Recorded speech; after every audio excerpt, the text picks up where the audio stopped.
మిమ్మల్ని కుక్క అని కూడా అనకూడదు. కనీసం వాటికి విశ్వాసం ఉంది. మీకు అది కూడా లేదంటూ వైసీపీ సపోర్టర్స్పై సీరియస్ అవుతున్నారు జనసేన మెంబర్ సీనియర్ నటుడు పృథ్వీ. కుక్కని కూడా అనకూడదు, వాటికి విశ్వాసం ఉంది. మీకేముందిరా దౌర్భాగ్యపు ఎదవల్లాగా. వైసీపీ పార్టీలో కీలకంగా వ్యవహరించారు నటుడు పృథ్వీ. అయితే కొంతకాలానికే సొంత పార్టీ వైఖరి, పరిపాలనా విధానం, సహచర నేతల తీరు నచ్చకపోవడంతో ఆ పార్టీకి దూరంగా ఉంటూ వచ్చారు. దీనికి తోడు ఆయన వైసీపీ పార్టీలో ఉన్నప్పుడే ఒక మహిళతో మాట్లాడిన అసభ్య కాల్ రికార్డింగ్ బయటపడటంతో తీవ్ర ఆరోపణలు ఎదుర్కొన్నారు.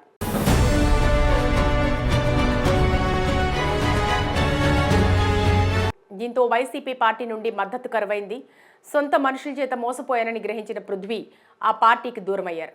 మళ్లీ సినిమాలోకి రీ ఎంట్రీ ఇచ్చారు. జనసేన పార్టీకి, పవన్ కళ్యాణ్కి క్షమాపణలు చెప్తూ మద్దతు తెలిపాడు. మొన్న జరిగిన ఏపీ ఎన్నికల్లో కూడా జనసేనకు కొంత క్యాంపెయినింగ్ నిర్వహించారు. ఇక జనసేన గెలవడంతో పృథ్వీ ఆనందానికి అవధులు లేకుండా పోయాయి.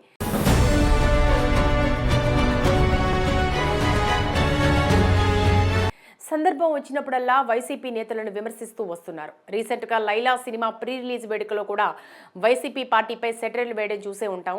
అతను చేసిన వ్యాఖ్యలకు వైసీపీ మండిపడుతూ సినిమా బాయ్కాట్ చేయాలని డిమాండ్ చేశారు. 150 మేకలుంటే లాస్ట్ సినిమా అయిపోయి ఇంకో సీన్ ఉంది, కరెక్ట్ గా లెక్కేస్తే 11 ఉన్నాయండి.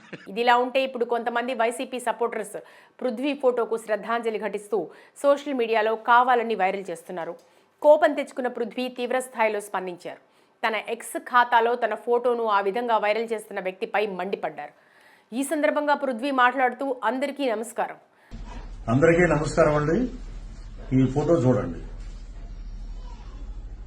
ఒకసారి ఈ ఫోటో చూడండి. వీడెవడో పవనానంద్ అంట. అది కూడా వెటకారంగా వీడి భార్య పేరు కూడా పవనానంద్ అంట. ఒరే వెధవా, నేను తిట్టకూడదు అనుకుంటున్నాను, కానీ మిమ్మల్ని తిట్టాల్సిందే. ఒరే ఎదవా, నేను తిట్టకూడదు అనుకుంటున్నా కానీ తిట్టాలరా మిమ్మల్ని. నాకు కోపం ఆగటం లేదు. మీరు కడుపుకు అన్నం తింటున్నారా, గడ్డి తింటున్నారా, కుక్క పెంట ఏమైనా తింటున్నారా అంటూ తన ఫోటోను అలా ఎడిట్ చేసిన వారిని బూతులు తిట్టడం మొదలుపెట్టాడు పృథ్వీ. మీకు కడుపుకు అన్నం తింటున్నారా, గడ్డి తింటున్నారా, లేకపోతే కుక్క పెంట ఏమైనా తింటున్నారా? అంతేకాకుండా వారికి మాస్ వార్నింగ్ కూడా ఇచ్చాడు. ఒక ఫోటో పెట్టి శ్రద్ధాంజలి అని ఘటించినంత మాత్రాన ప్రతిదీ జరగదని గుర్తుపెట్టుకోవాలని, ఇంకా ఆయుష్ పెరుగుతుంది తప్ప ఏం జరగదని అన్నారు. నువ్వు ఫోటో పెట్టి బాష్పాంజలి శ్రద్ధాంజలి అని ఘటించినంత మాత్రాన వారు ఏమీ జరగదు. నా ఫోటో కాదు, మీ తల్లిదండ్రుల ఫోటో పెట్టుకోండిరా. ఇలా బ్యాక్గ్రౌండ్ సాంగ్ పెట్టి ఫోటో పెట్టడం అనేది మంచి పద్ధతి కాదు. మీరు చాలా అజ్ఞానులు. బతికుండగా ఓ మనిషిని బ్యాక్గ్రౌండ్ సాంగ్ పెట్టి పెట్టడం అనేది చాలా మంచి పద్ధతి కాదు. ఇది మిమ్మల్ని కుక్క అని కూడా అనకూడదు. వాటికి విశ్వాసం ఉంది. మీకే ఉంది. మీకు తగిన శాస్త్రి జరుగుతుంది. త్వరలోనే మీ ఇంటికి నోటీస్ వస్తుంది. కుక్క అని కూడా అనకూడదు, వాటికి విశ్వాసం ఉంది. మీకేముందిరా దౌర్భాగ్యపు ఎదవల్లాగా.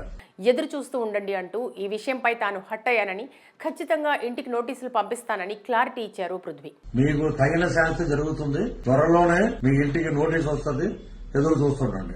తను చేసిన వ్యాఖ్యలతో జనసేన సపోర్ట్ చేస్తుంటే వైసీపీ మళ్లీ రెచ్చగొడుతోంది.